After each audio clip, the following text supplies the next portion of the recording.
Good morning. Oh my gosh, things are happening.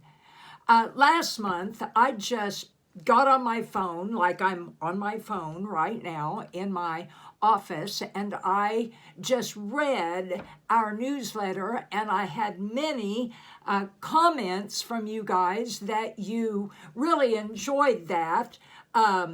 To play over and over again rather than finding the newsletter and reading it and all of that. So I'm going to do that again. This newsletter is all about the fact that God didn't give us a chair, He gave us a tree. Now, let me explain that. In these days, faith is a requirement and blessing is a tool.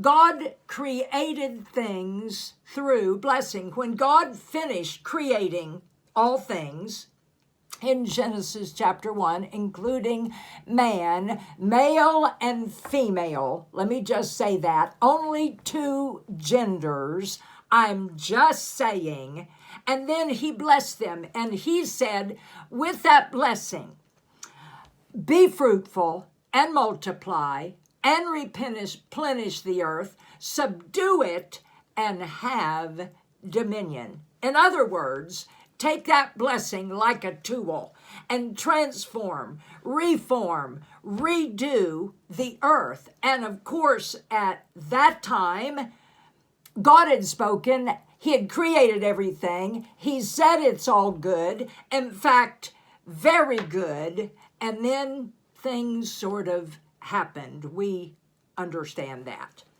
In the church world, we use the words bless and blessed and blessing quite often.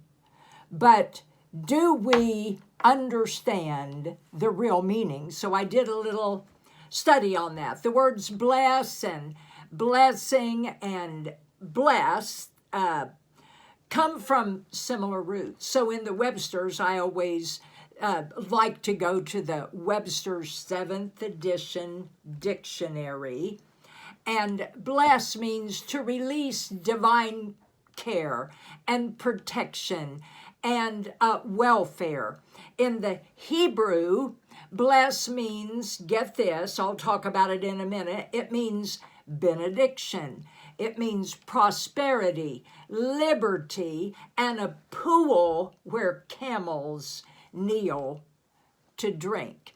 In the Greek, bless is a word that means to prosper, to speak a benediction on, and benediction is used to announce the end of something.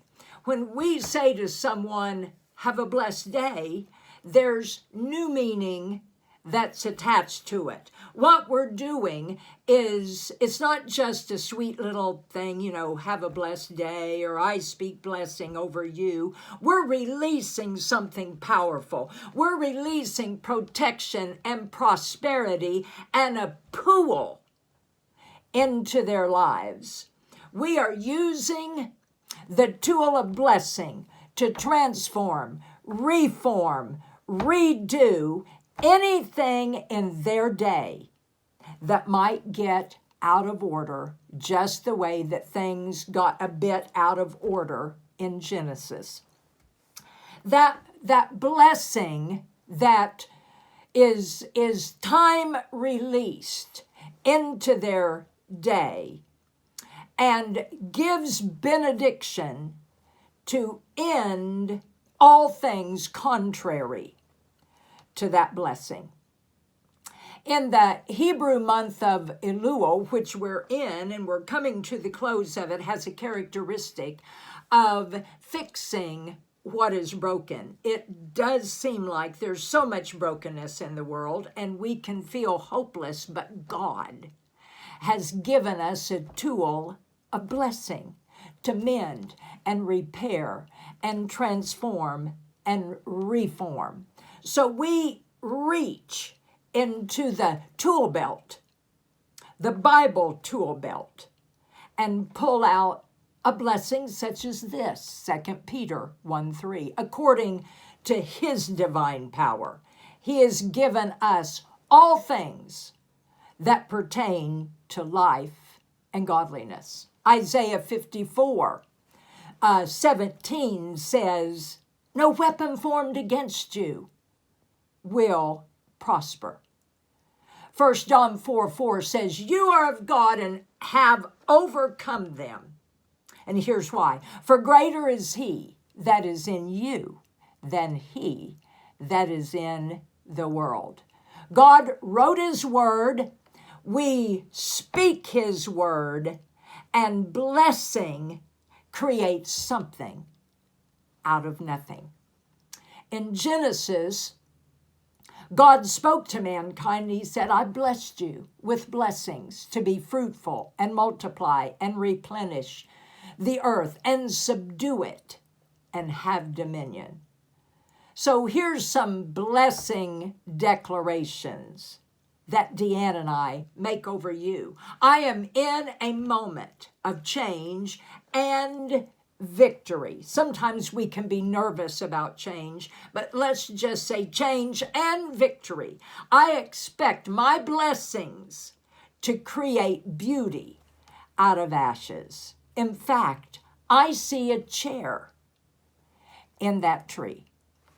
So Deanne and I take the tool of blessing and create a seat, a chair of victory and prosperity today. We believe you'll sit in heavenly places far above principalities, powers, and might and dominion in every name that is named.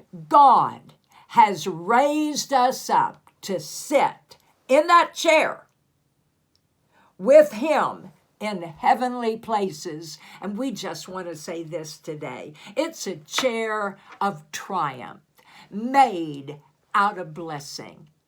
A profound, wonderful truth. So you be blessed today.